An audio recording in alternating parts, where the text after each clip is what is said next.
My name is Mira, and this is my final major project. It's called Void the Bookkeeping Experience. It talks about the story of 3 people having different mental difficulties and experiences. This is the cover page that I'm going to use. It's very minimalistic, and I wish for it to be that way because it does draw the attention into what's written rather than what's on the page. My contents page is just what my whole book contains. This is my introduction and my greetings towards my readers and my audience. And this is a picture I've done myself a long time ago, but it's one of the pictures that has to represent me as an artist, so I decided to put it in. Yeah, that's it. This is Anne, my first, she's my first character. She represents anxiety and what it feels to be anxious and how a panic attack goes on. Anxiety. These 3 images are taken with the intent to show visually what anxiety feels like, how the crippling feeling of anxiety goes around all your body and makes you do things, for example, chipping your nails or biting your lip. Or in this case, maybe shaking, feeling helpless, hiding, wanting to hide. You can also read them things. Panic. This is a state after anxiety where your body goes into overdrive and you just feel immersed energy and your body doesn't know how to properly contain that. So it starts to shake, it starts to do random things. You feel out of yourself. It doesn't last very long, it's about like 5 minutes, but it's a very intense feeling. After that, there's a sense of withdrawal. A withdrawal is when, after a panic attack, you kind of feel the after effect of all of this energy being used up by your body. So you just feel tired and yeah. It pretty much is just a feeling of constant tiredness for about a day or 2 after that. You just feel mentally and physically exhausted. This is Byron, a neurodivergent person who represents burnout. We've all experienced burnout before, we'll experience it at some time again. Boredom. We've all been bored in class, we've all done random things instead of just, working. Annoyance. When you don't know how to do something, or when you just you're trying to do something in a way where you can't get it to work, you start to feel annoyed. You start to feel just pissed off. And because this thing doesn't work out, you kind of start to give up. And you try to give it your all, but it doesn't work. Tiredness. After trying to give everything you have in that specific thing, for example, a project, or even a sheet, or an essay, you start to feel tired. Physically, you just kind of decay into this kind of, it's indescribable actually. We will feel it, but you can't really describe it. It's just the tiredness of doing constantly one thing and trying to do it better and better and better. Burnout, the stage where you crash down. This is the stage where you can't do this project anymore. You just completely forget about it, and you just want to lay down, just not do anything. Derek, my sense of depression. He's that character that represents what depression feels like. And yes, although it's one-sided, everyone experiences depression and all that stuff differently. This is my take on it. Existence. We all look around, look all the time. We're all curious about what existence is, how we're supposed to be here, why are we here? And some people spiral into a thing called existential crisis. Existential crisis essentially is just wondering why everything is the way it is. Like, why am I here? What is going on? And that's kind of, in a way, how everything is started. Numbness.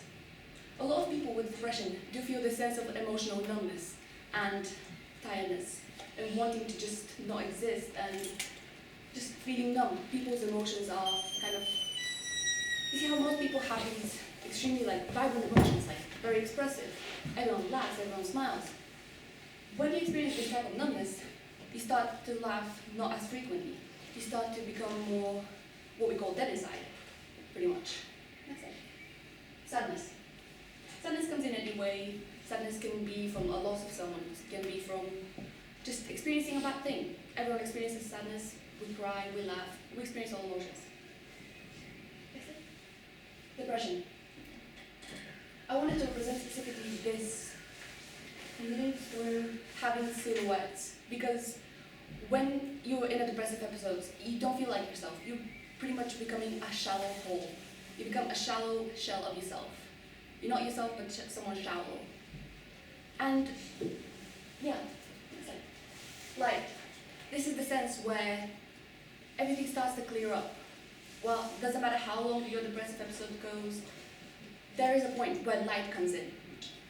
It could be a small gesture from a friend, or something that helps you out. It could even be like a favorite drink. It could be anything that can make you lift up your mood. Whilst yes, that's not going to be the only thing, it certainly helps. It gives you that little spark of joy and light. Hope. This is Hope, my character. She is visually represented, although nobody sees her. She's there. She's there for everyone. But nobody really sees her unless we kind of lose her, if you know what I mean. Anne's peace. The end of Anne's story. She has found peace with herself and her anxiety.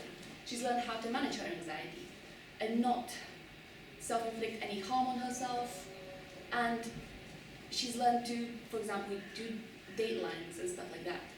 She's learned to properly stop feeling as anxious when talking around people. And she pretty much has grounded herself to the calm person she once was. Byron's inspiration. As Byron is a neurodivergent student, he has a lot of struggles with doing burnouts and all that stuff. Once a person is inspired, neurodivergent or not, they have this spark of creativity, and they certainly just lift up and completely do it. Like they do the project and they just pretty much like they put in everything they once had. Next slide. Derek's insight. After Derek's light and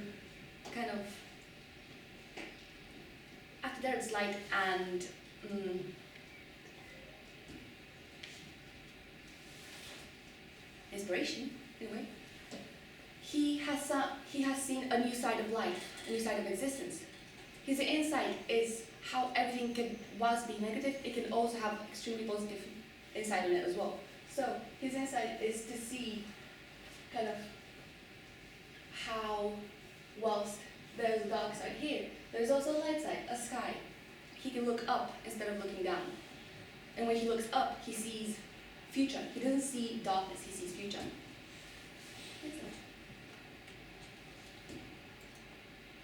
Discovery. The discovery of all positive emotion has to be done whilst also experiencing negative. You can't have a positive without having a negative. There has to be a proper percentage of both things to understand what emotion is and to understand why we're feeling happy or why we're feeling sad, and how do these things come in hand. I used these three pictures only because personally I like to take floral pictures, and because each flower represents a different type of positive emotion that they have found. The setting itself in this garden is the Garden of Hope, where hope resides. This Garden of Hope is supposed to represent kind of this new place, this new positive experience that they're supposed to experience. And each flower is a new, different, positive thing that has happened to them. Again, it could be like a milkshake, or anything positive really, going out with friends, or doing your task on time. It could be anything like that. Next slide. Blossom. The blossoming of our creations and our positive experiences. The moment we feel as accomplished and properly done something properly, we feel this feeling of blossoming. Every single positive experience, again, expressed within flowers, can mean that you're becoming a better person, a better version of yourself. Every single blossom means you've improved, both mentally, physically, and in work in general. Next slide. Happiness. Happiness is, I think we all know what happiness is in general. And everything positive that has come to us makes us happy. Whilst yes, we don't experience happy all the time, we also don't experience sadness all the time. There is that moment of dullness. But because of these moments of sadness and dullness and dark emotions, we are able to experience this, happiness. That's it. And that's a thank you slide. The booklet is quite lengthy, so I think it's kind of, I need that type of page because I don't expect everyone to read everything I have to say. But if anyone has, I really do thank them sincerely. This is a picture of 3 of my models that have been my characters. I just wanted to represent how them being there for each other makes them happier. And last slide. Yeah, that's about it.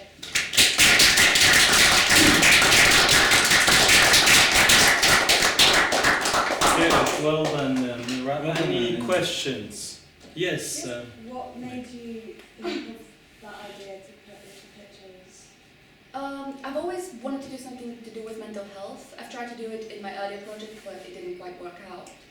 So I wanted to create something that I've personally experienced and something that a lot of people I know have experienced, and I wanted to put it into images because I do expertise in photography. How would you want people to use that book? Oh, well, it depends on target audience really. It's kind of separated into 2 different types of target audience. My younger target audience will be people around my age or people younger than that. I want them to read the booklet with a sense of kind of like soothingness and hope. I want them to read this to see that there is not only darkness, there's also light. And that like whilst they are experiencing this certain emotion currently, they will be able to quote unquote go into the garden of hope.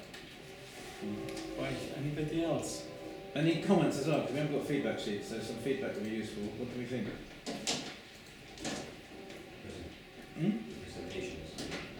Presentation was good. Just talk quietly, so. Yes. Any other? Yes. I like how your pictures went from like black and white to colour pictures, like change, like transition. Yeah, thank you. I did that to properly kind of, get that contrast. Again, to do with like darkness and light, how they're both like simultaneously going hand in hand with each other. It did feel like a journey for a kind of like. Yeah, there was a narrative there. There was a good narrative there. But I would say maybe a little introduction might help to say this is your idea basically. But are you trying to give people advice? You're not trying to give clinical advice. You're just trying to give. Yeah. Yeah, I'm trying to both give soothingness to people who already experienced that, but also, some parents have children who struggle with certain emotions and they don't know what to do about it.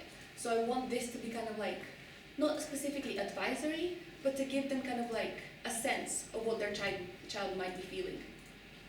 And I wish that to be kind of like this booklet to show them that this can get better. And although their child is experiencing that, they could either help or they should wait it out. Yeah. Okay. Anybody else? Well done. Well done. Thank you.